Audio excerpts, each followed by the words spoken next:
Hello there and welcome to the Secrets of Organ Playing podcast. I'm your host, Vidas Pinkevicius.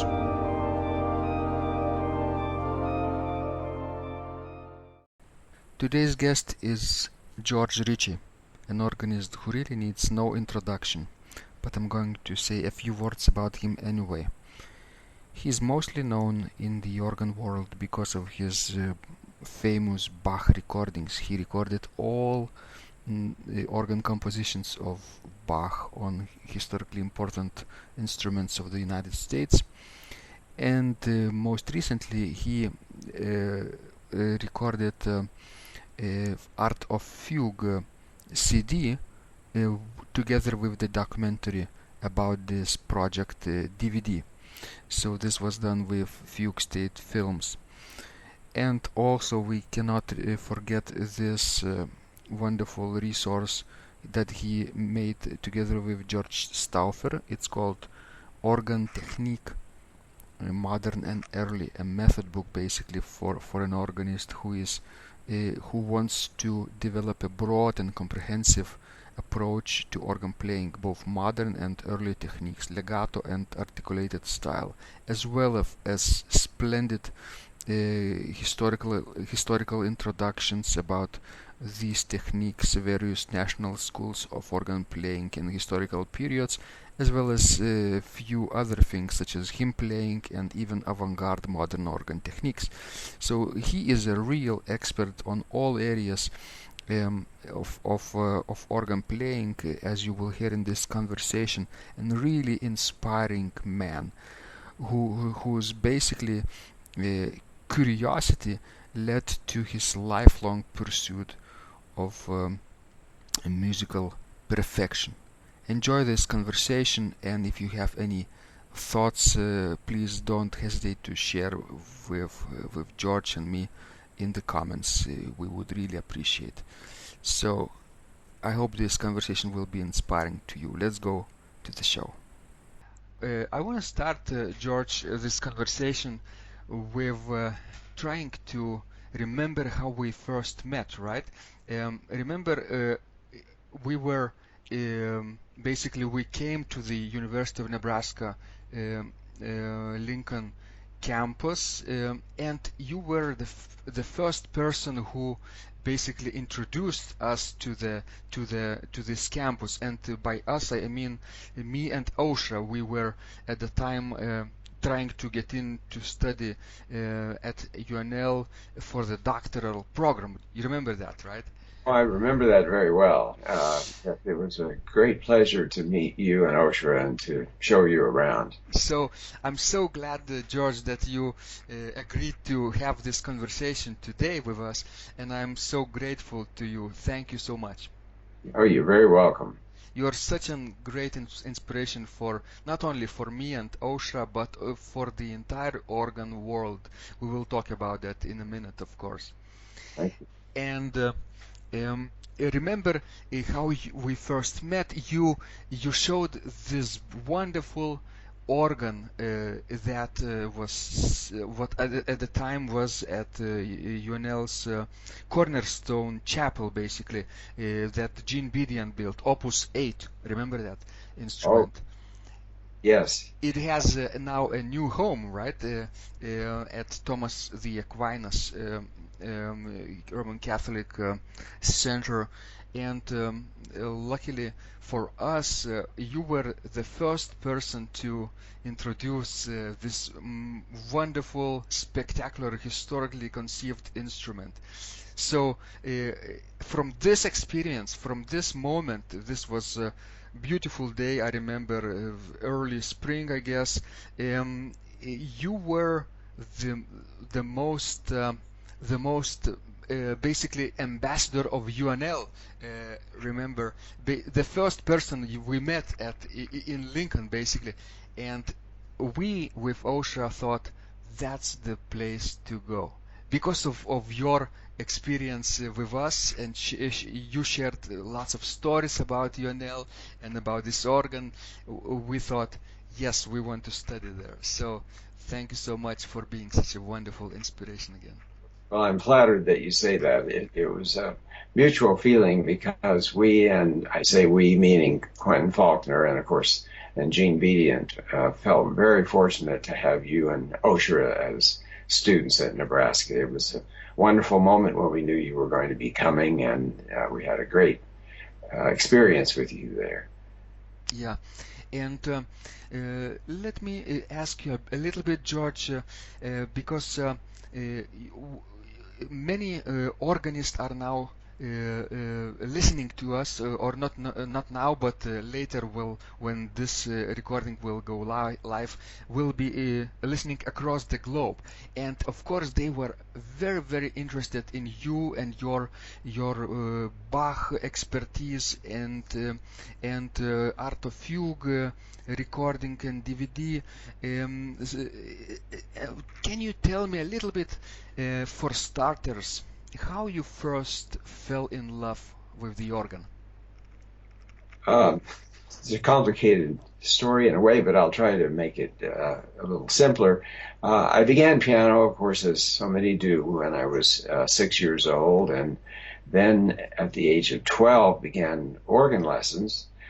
And I enjoyed the organ definitely, and the piano. I was interested in a lot of other things at the same time, so I, like so many children, was playing sports, baseball and basketball and track and field, and was in school interested in student government and in my courses. And so I kept piano and organ going, but they didn't become, I would say, central to my life until I was in college. Although I should say all that time I couldn't stay away from Bach's inventions and sinfonias and organ works. And I, at the University of Redlands in Southern California, began with a major in psychology, but I took a lot of music courses, including organ and piano, and I can still remember the first large organ work Bach organ work that I memorized was the Passacaglia. And after I had memorized it, I can still remember the moment in the practice room. Most of the way through, I can even remember the measure number. Most of the way through playing it, when I just realized that that's what I would have to spend my life doing. The music was so powerful, and I felt so fulfilled playing it that I changed my major. Then actually by this time it was a Master of Music degree that I decided to get in organ at the University of Redlands. And in a way, it was at that point when I really began to be completely interested. I should say that I had an uncle who was an engineer and psychologist and worked on designing the cabin for the astronauts for the first moonshot. And when he heard I was going to major in music, he wrote to me and said, music is fine, but you really ought to think about staying in the sciences where you could, as he put it, you could use your full personality. And so I wrote back and I said, the sciences are fine. It's one way to get at truth, whatever that might be. But I thought the arts were too. And I said, what I can say from my own experience is that when I'm playing Bach on the organ, that forces me to bring everything that I can bring 100%, physically and emotionally and intellectually. And I just cannot imagine anything more rewarding than that. And so that's what I have to emphasize in what I do. And I think he understood after that.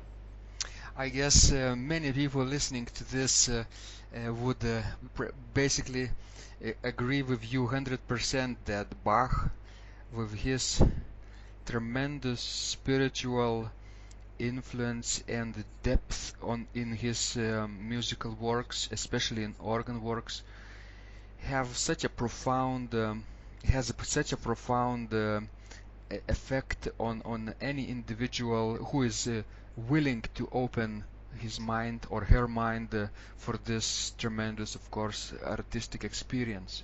Can you so of course many of my listeners of course um play Bach and enjoy playing Bach, but but of course um, very Bach has this enormous feeling that it's such a like an ocean, right? His music, his output is such a depth that you only by playing this Passacaglia, as you say, one piece, you only grasp just the tip of the iceberg. Can we say?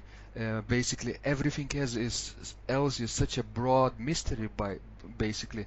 So I'm so glad that the first experience you had with organ was Bach. It definitely is.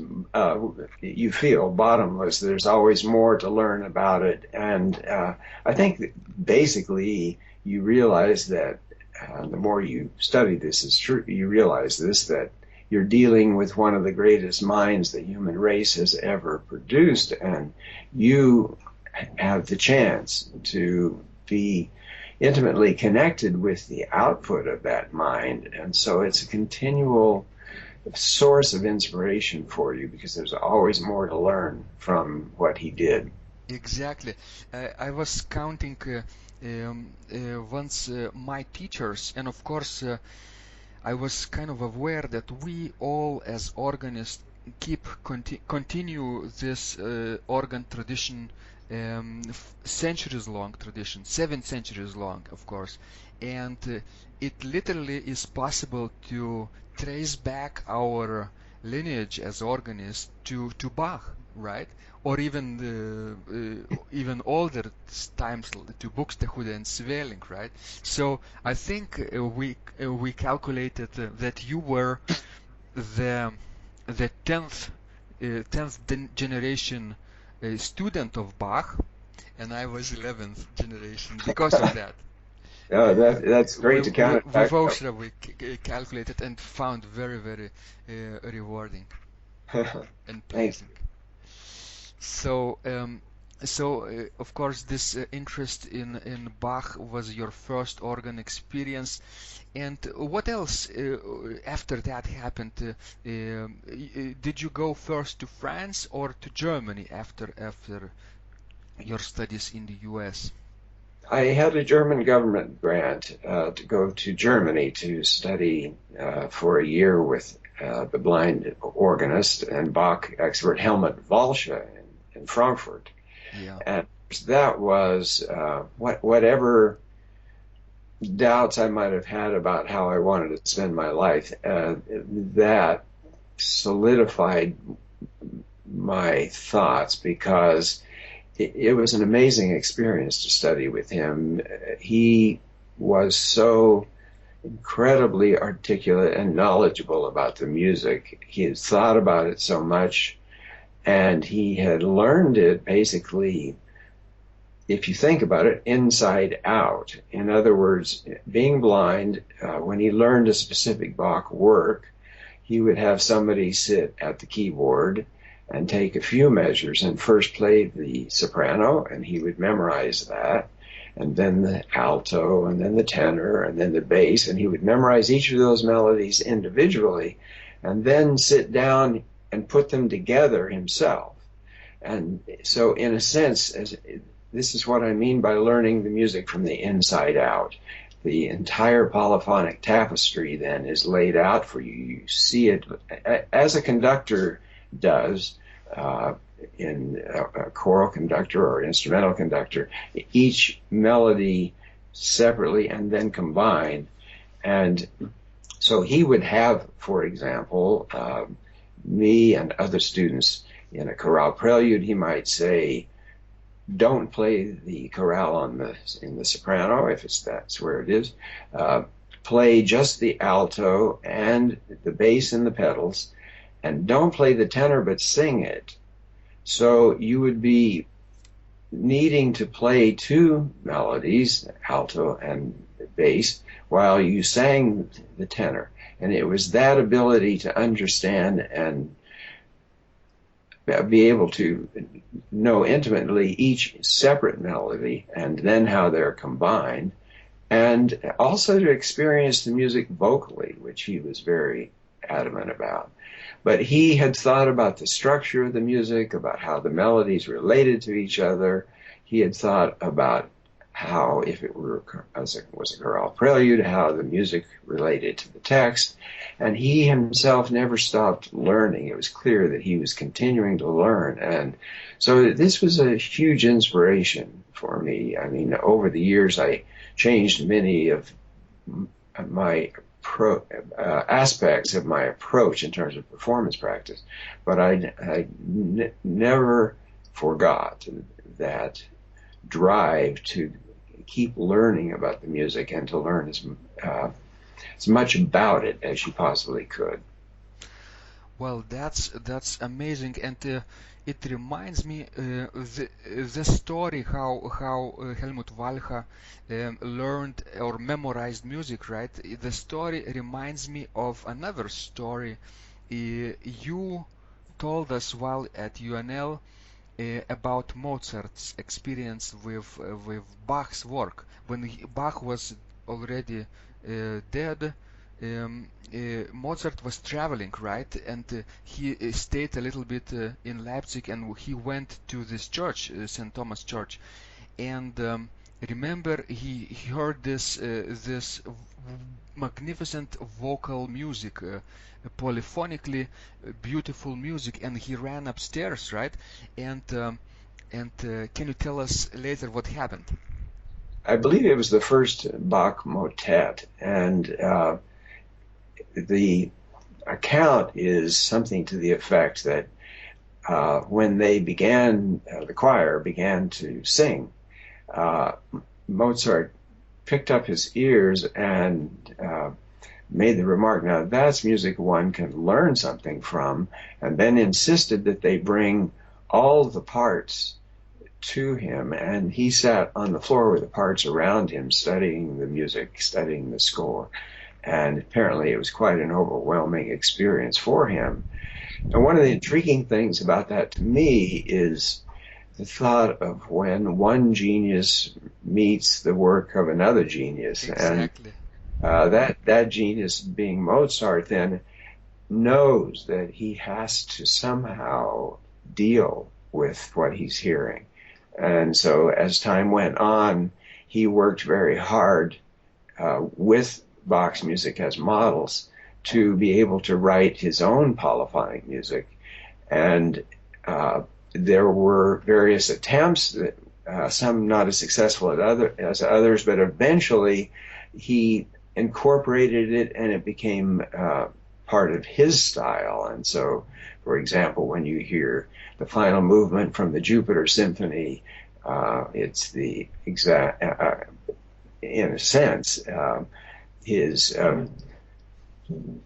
total ability to integrate what he learned from Bach into his own style. Yeah, and of course Mozart learned part by part, right? This motet, or studied part by part, because the cantor didn't have the entire score laid out, right? So this reminds me of how Helmut Walcha also learned Inside Out, right? That you mentioned in your in previous episode. So it's such a deep way of learning, I feel, that you probably also incorporated some of his ideas in your practice. Can you relate to that? Very definitely, because you learn so much about the music when you're learning it in individual melodies like that. And I'll never forget the last lesson that I had with Helmut Walcha. I had not had a chance to learn the 9/8 Prelude, BWV 547. And so I said I had 15 minutes left in the lesson, and I said, could you just talk to me about your ideas about that piece? And so he sat down at the organ and took the first four measures and said, all of the ideas of the piece are in the first four measures. And so the opening measure with the scale, he labeled singing, singen, Yeah. and the second measure with a kind of trumpet fanfare, spielen, or playing, and then the third measure with groups of 16th notes, da-da-da-da-dum, da-da-da-da-dum, da-da-da-da-dum, he labeled laughing or lachen, and then the fourth measure, da-dum-bum-bee-dum-bum-ba-dum-bum-bum, tanzen, or dancing like a jig. And he could have labeled them A, B, C, D, but at any rate, it was singing, playing, laughing, and dancing. But then he began, and remember, this was unrehearsed. He didn't know what I was going to ask him to do. So he was sitting down, and he played the entire prelude, beginning to end, calling out whatever ideas were being combined at the time, singing and laughing, playing and dancing, and so on. And I was just stunned because it was a flawless performance, and it showed how intimately he knew the music. And so that was a matter of lifelong inspiration for me. And I can tell you for me too, because I remember at UNL I spent most of the time studying with Quentin Faulkner, but during the last semester I kind of switched and learned with you too, organ performance, and one of the pieces was the exact C major prelude that you are mentioning now, and you also suggested that I could also take this prelude and fugue apart and learn the Walcha way basically by memory. So I did, and I was very, very fascinated with this really deep way of learning that I really recommend even today to my students all over the world. Yes, it's a wonderful way to learn, and I'm still doing it today in my own work with Bach harpsichord music for my own pleasure. Often it may be just an hour a day, but I'm working on a specific piece and memorizing section by section that way. Because for one thing, it allows me to think about the music when I'm away from the keyboard too. I can discover things when I'm walking on a hiking trail, thinking through a given minuet or allemande or courant, and I think, oh, look at what he just did in the alto part there. I didn't even notice that before. So it's a wonderful tool for thinking about the music as well. Yeah, this physical experience of walking or even jogging or just simply doing some really manual task, engaging physically with some object, then your mind is kind of free to wander and to think about your creative world and your kind of also how to say basically you can come back to your creative problems that you're facing, right, with Bach or other things while doing these physical activities, right? Exactly. I just have to be careful not to do that when I'm driving. My wife says, "Well, what are you thinking about there?" And I have to come back to focusing 100% on the road. But yes, it's something that becomes a part of you, the music itself, when you've learned it thoroughly like that. Yeah, that happens to me too. I sometimes, for example, walk past my house and don't notice that this is my house, and I kind of walk past it a couple of hundreds meters or feet basically and Right. just because I was so deep into my ideas in my head. So I has this happens, this daydreaming, some people call it. This happens a lot, and it really is not such a bad thing as some people might think. You miss the house, or you drive and you didn't notice. Of course, when you drive, you have to be really focused. But when you do some less dangerous activity, your mind is free, and basically you again your inspiration can work, your imagination can work in a much more profound way this time. And or like when we are in the shower, the greatest ideas, right, come in the shower. We just have to keep a notebook next to the shower, and of course to notate or write down these brilliant ideas when we first encounter them.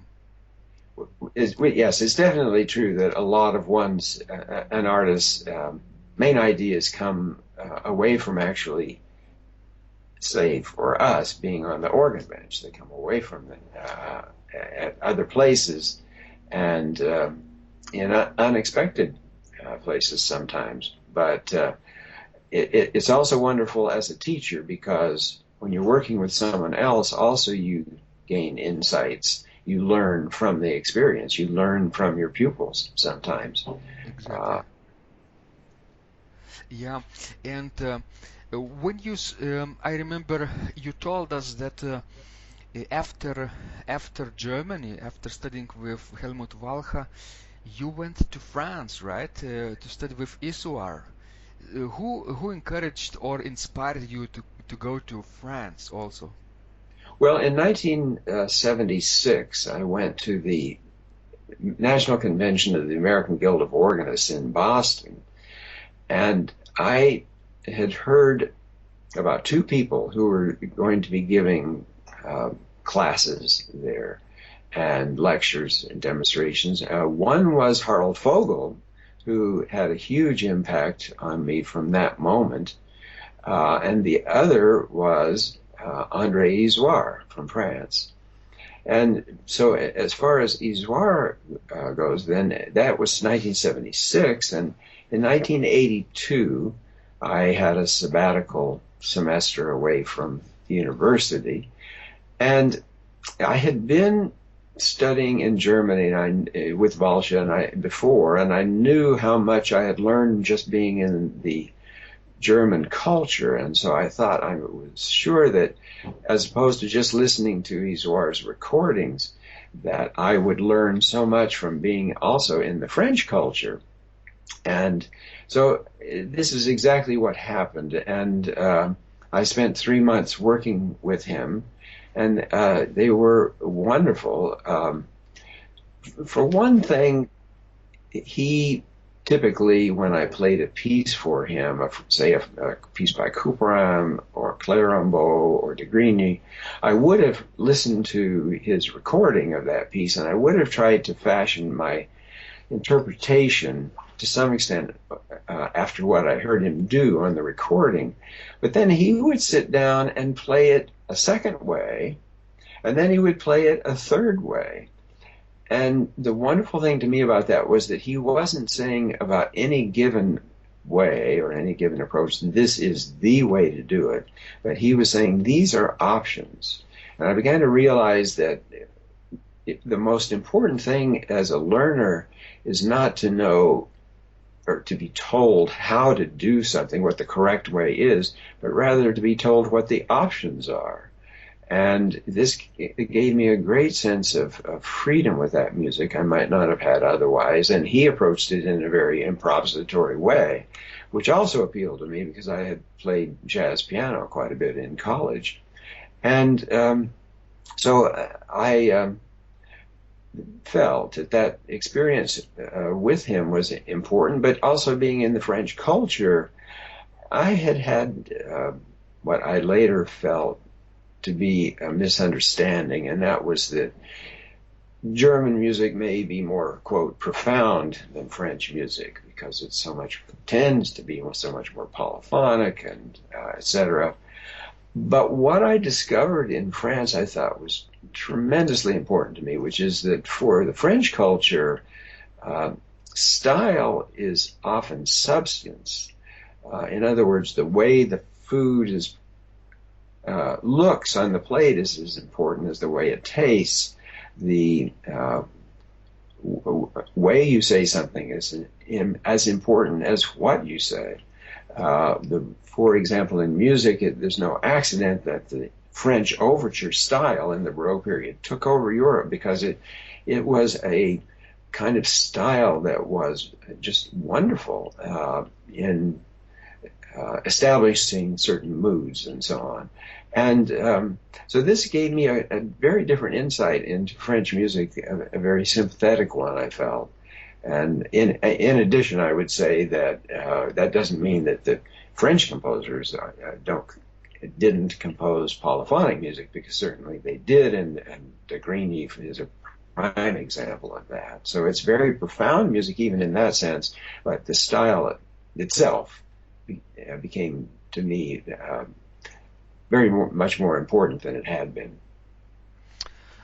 That's exactly right, and this different experience from the German way of playing, right? This quite strict, and of course, I don't know if Helmut Walcher had these options like Isouard did, but perhaps this improvisatory manner is such a great way of approaching music in general, right? That when you transfer some knowledge or experience to the student and say, you must play this way and this is the only way, then you kind of limit the student's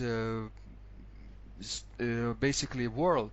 And I think we as educators shouldn't do that. And you, George, were tremendously basically tolerant. He had this tremendous tolerance towards my and Oshra's creative adventures and experience at UNL. Basically, I remember that you didn't push any of your ideas on us, but you just said, you might want to try, like experiment, right? Like with this Walcha memorization method. You just, if you want, you can try, but if you want, you can basically write in fingering and pedaling, right? But it was not just like a strict rule. So I'm kind of conscious that you probably were influenced by this tolerance and freedom from the French masters as well, probably. To some extent, that's true, and of course, also from the jazz playing I had done, which of course emphasizes an improvisatory approach to things. But it's true. I think the most important thing, in a lot of ways, a teacher can do for a student is to encourage that student's creativity. And if you try to put things too much into a box, that this is the way you have to do this or you have to do that, that can in fact stifle the creativity rather than stimulate it. And so offering suggestions, for example, if a student wants to know, how do I do this ornament in a Baroque piece? Well, the better way to think about it is what are the options for doing this ornament? Because obviously often there can be several options. So presenting those and letting the student go from there can be a much more productive way for the student than to give them one way that you think is correct. Exactly. So I'm so glad that you were this basically a teacher who had this many options approach, and of course it transfers to us also when we teach. Also, we try not to push one idea, although this idea might be legitimate and good, but we understand that students are different and they have their own probably approaches and stories, so then we let them decide. Probably that's the best way, isn't it? Right. I remember maybe 10 or 15 years after I had studied with Helmut Walcha, I ran into another former student of Walcha's, and he said, have you departed from Walcha's teachings? And I said, well, in certain ways, I certainly have, because no two people are alike. But I said, to me, what I learned most from him is that he was continually learning himself. And so he himself, 10 years later or 15 years later, would be in some respects quite different than he was when I studied with him. And so I learned that it's important for me to continue to try to grow as a musician as well, because everything we learn as we live our lives is potential source of inspiration for us, and we need to react just as Mozart did to Bach, rather than feeling like we need to protect our own way of doing things. That's exactly right. Now, George, tell me, what came first, your love for Bach's music or your interest in modern music?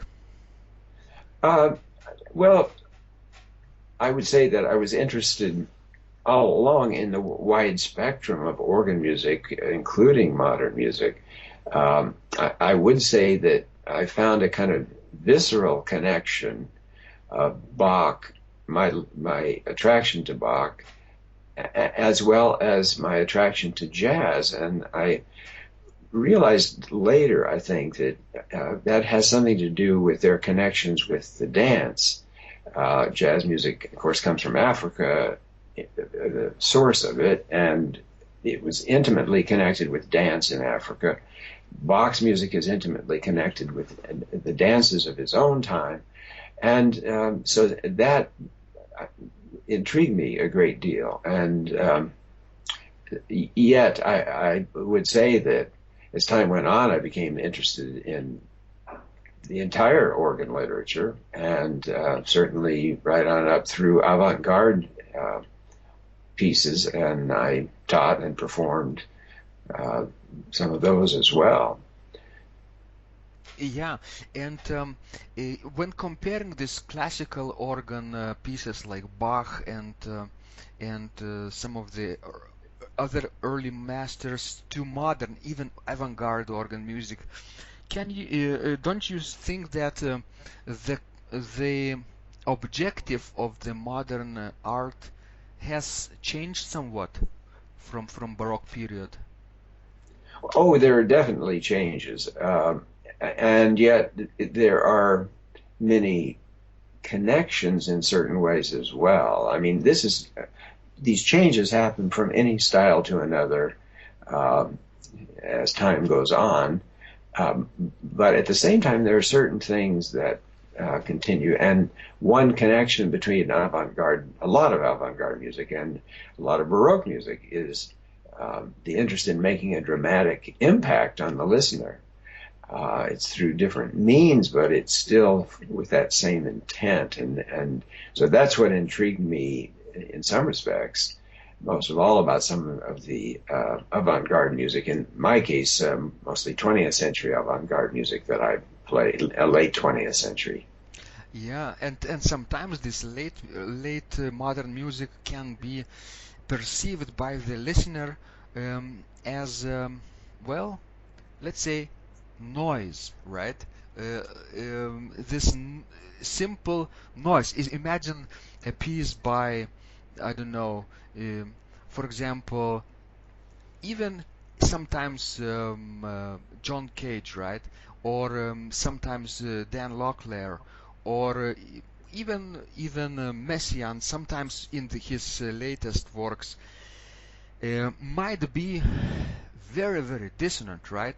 And this dissonance sometimes is perceived by the listener who is not experienced this kind of music before as sort of and basically music without a purpose, right? Without some intent.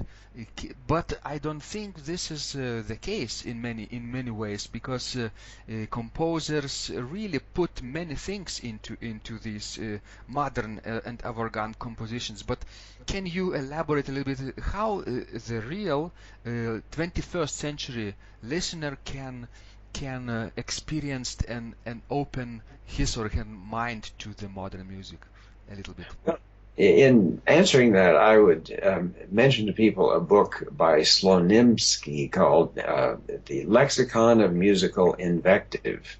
And what he does in that book is to take first reviews of pieces that now are staples of the repertoire, say a Brahms symphony, and the reviewers, these are professional listeners, and they at first said, this is terrible music. This is mathematics of the brain. This is just purely noise, basically. And it was only after they broke through that unfamiliarity and became more familiar with it that they began to see the problem was theirs, not Brahms. And so that continues on with avant-garde music. And when I taught analytical listening to my students at the university, typically I would play a piece for them that they had never heard, maybe an avant-garde piece or maybe an earlier one, and ask them to write down features of it that they heard. And then I'd play it a second time, and they'd do it again, and then a third, and then we'd talk about it. And then I would ask them, as you listen to it the third time, were you hearing it differently than the first? And invariably they would say they were. And often if I asked, do you find that you maybe like it now as opposed to the first time? And often that happened. They would dislike it the first time and they liked it by the time they heard it the third.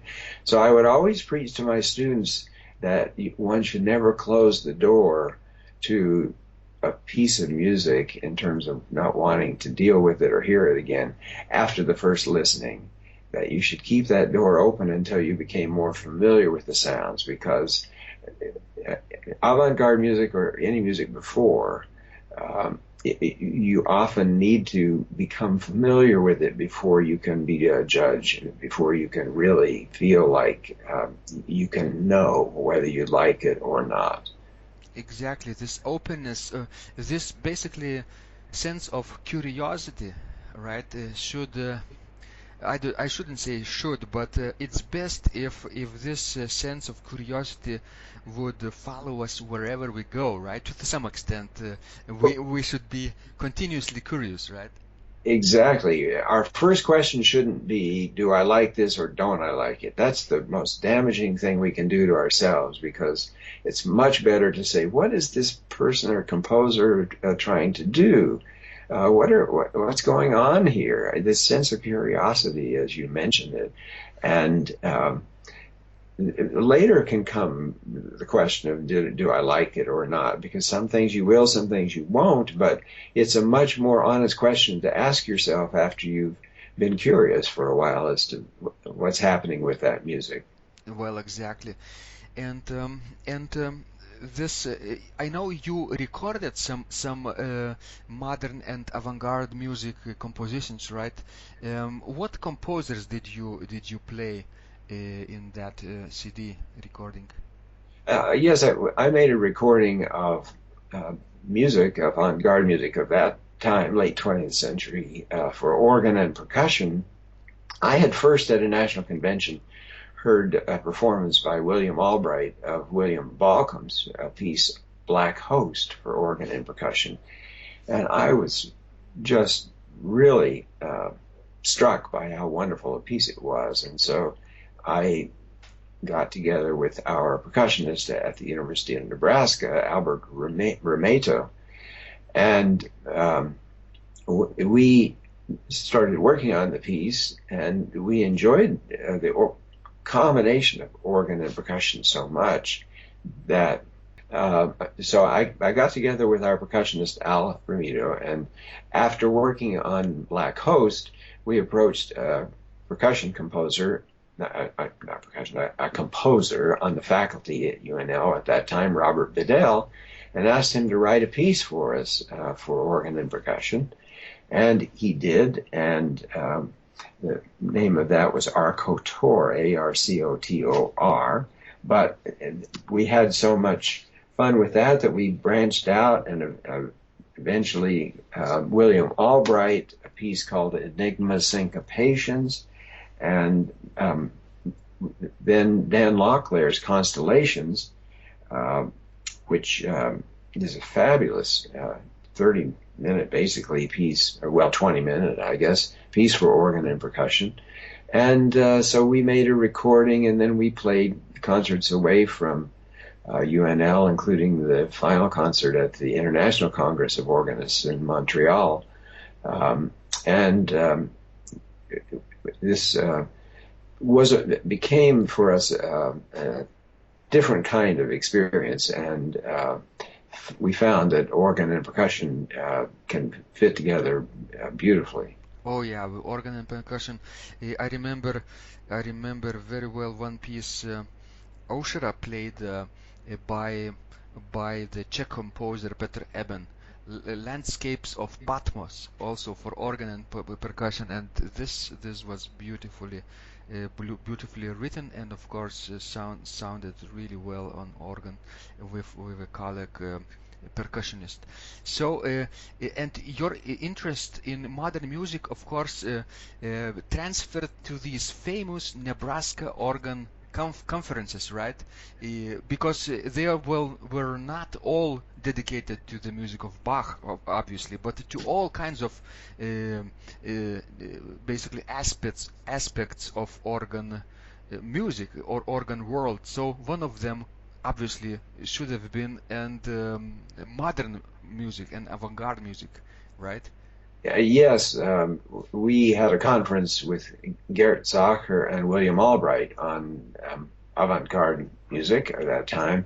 Well, I should say in a larger sense, much of what I did in my professional career, I felt, was at the intersection of the practical and the scholarly. In other words, or, and to put it another way, is the more theoretical or philosophical, the intellectual versus the actual doing of something. But one thing is to figure out how to do something technically and physically and so on. Another is to ask yourself the question of why you're doing that. So in these conferences that Quentin Faulkner and I put together, we did 24 of them over a period from 1977 to 2005 on all sorts of topics, and with any specific topic we would try to put together 2 or 3 experts who would lecture, and then if they were performers, they would perform, and then we'd have a panel discussion where ideas were discussed. So we were dealing with these both scholarly, intellectual questions and then practical questions. And so this was also behind the organ technique book that George Stauffer and I wrote, Organ Technique, Modern and Early, where we tried to include as much information as we thought an organist should know about the instruments and the styles of playing the music, as well as just a systematic approach to learning early technique and a systematic approach to learning modern technique. So an organist has to be ideally very intellectually curious about all sorts of things, and that's something that, of course, we as organists find is one of the most wonderful things about being an organist, because there's so much to learn over 7 centuries, as you mentioned. Exactly, and of course this so to say intellectual ability to decipher the musical compositions of all sorts, right, of early masters and later masters, even up to the 21st century, is so tremendously important for any organist who is striving to perfect basically his or her art. So can you tell me a little bit what is the first thing you do when you encounter a new organ composition? How you approach it? How you analyze it? In the first place, of course, it's important to experience the sounds and enough so that you break through that barrier of the unfamiliar, so that it becomes more familiar to you, and then you become more aware of what's what the intentions of the composer are and why things are done in certain ways. One thing I would mention here too is if there is any chance to contact the composer to ask questions, that should always be taken. I remember David Craighead, the great organist and pedagogue at the Eastman School of Music, used to say one of the most valuable things for him in learning a new piece was the composer's phone number.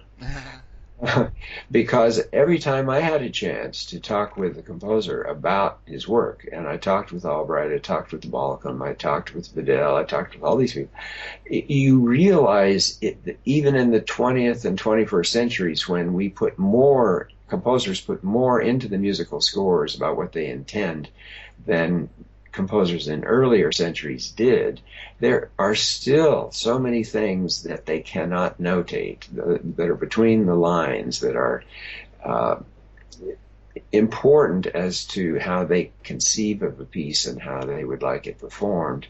And so I always learned things from the chances to talk with composers. So that's why it's very good if you can play pieces, for one thing, of composers that you do have a chance to communicate with. That's right. If for a master like you, who was basically experienced Johann Sebastian Bach's tremendous depth of knowledge and inspiration in his organ works, for a person like you who studied his works, obviously this inner thought of playing all Bach's work was also very, very important, right? And you, of course, are known to the entire organ work for recording all Bach's organ compositions, right, on CDs, on historically important instruments of the United States. So can you tell us a little bit about this recording project that you did with Bach pieces?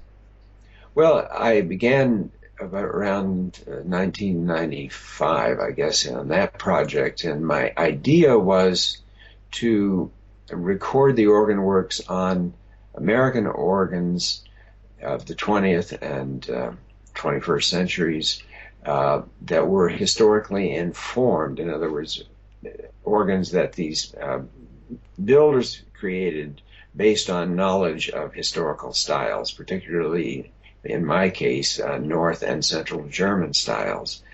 And these are some of the most wonderful organs in the world, for sure.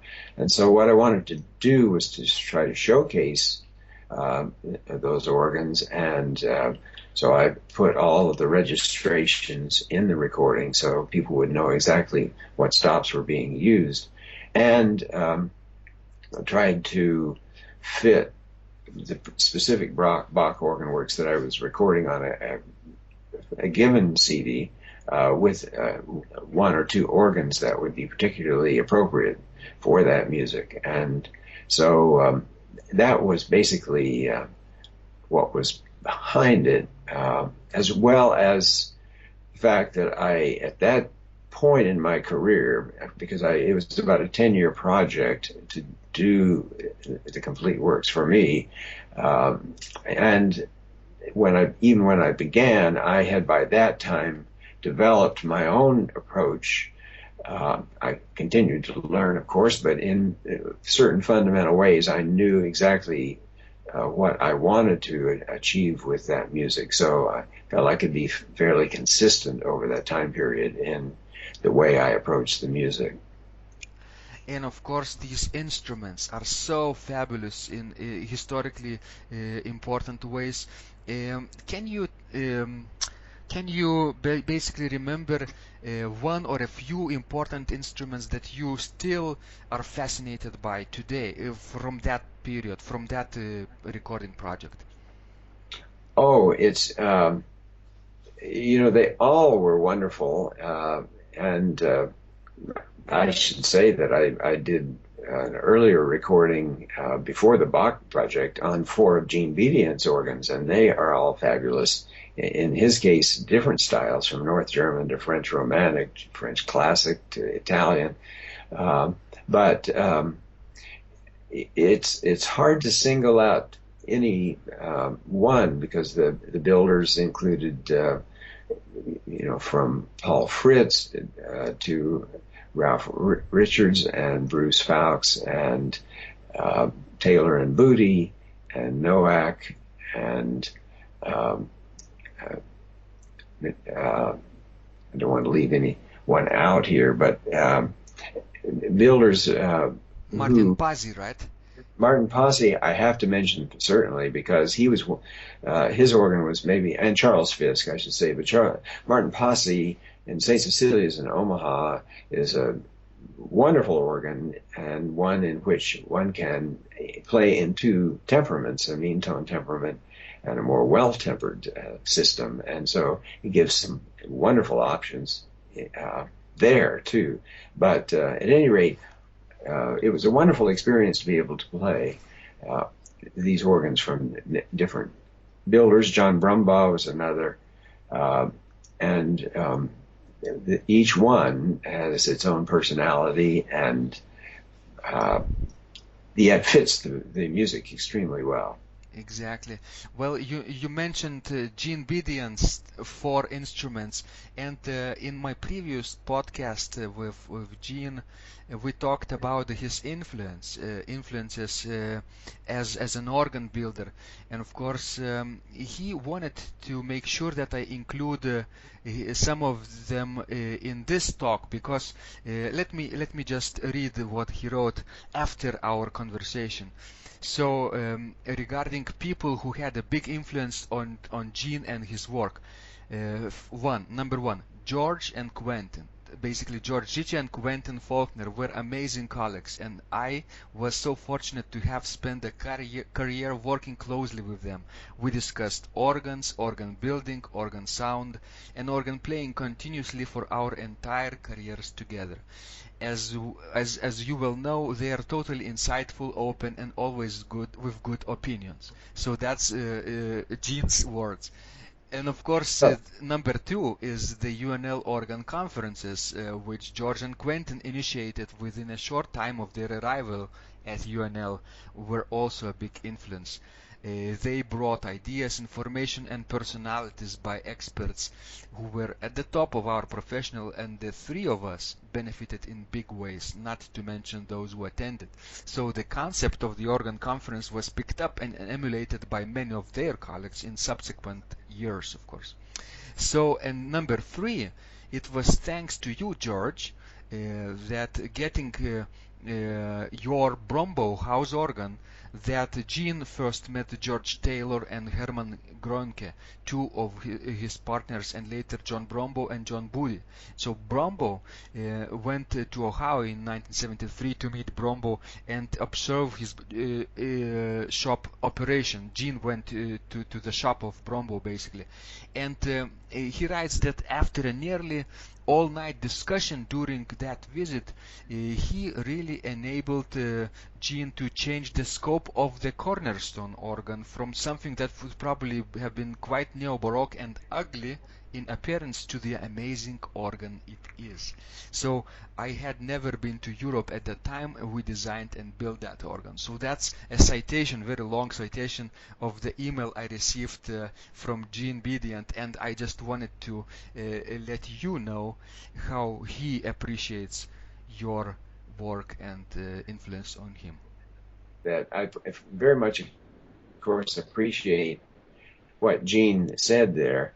I definitely, too, want to add that I was incredibly fortunate to be at University of Nebraska at Lincoln with Gene and with Quentin Faulkner. The things we were able to do together would have been, certainly on my account, for me, impossible to do individually, because I feel like I learned so much from both Gene and Quentin.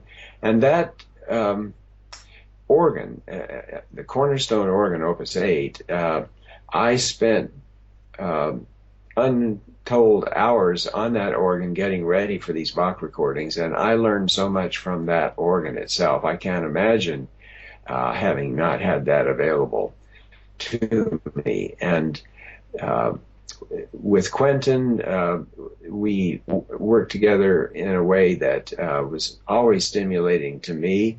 And with the typical organ conference, we would brainstorm and come up with ideas that would have been very difficult to come up with separately. So I think that the collaboration was incredibly important, certainly for me, and I hope for all three of us. That's right. That's right. So after this Bach recording, probably came your your last project, right? The most important thing you did in the later years is the Art of Fugue project. So can you tell us a little bit how it was conceived and what you learned from it? When I studied with Helmut Wallschuh, all of us went to Munich to hear him play the Art of Fugue in Munich, and we were so overwhelmed. And I actually had an extension of my German government grant for a second year to study the Art of Fugue with him. But for various reasons, I decided to come back to the U.S. then. However, I, throughout my career, looked forward to getting back to it. And finally then was able to record it. Basically because, I feel like this is at the pinnacle, the Art of Fugue. It's one of the greatest achievements of the human mind. It combines the intellectual and the emotional in a perfect blend. Some of the most complicated pieces ever written, but they sound beautiful and are attractive to the ear. And so it's incredible music to be able to deal with and to listen to and to perform. And it brings the art of combining melodies, of polyphony, to its highest level. And so I wanted to do this. I found I could do it with the Fugue State Films in England, and the new organ by Richards and Fowkes at Pinnacle Presbyterian Church in Scottsdale, Arizona, was available. An organ that is based on Central German organs of Bach's time, and so works beautifully for music that he wrote in this latter part of his life.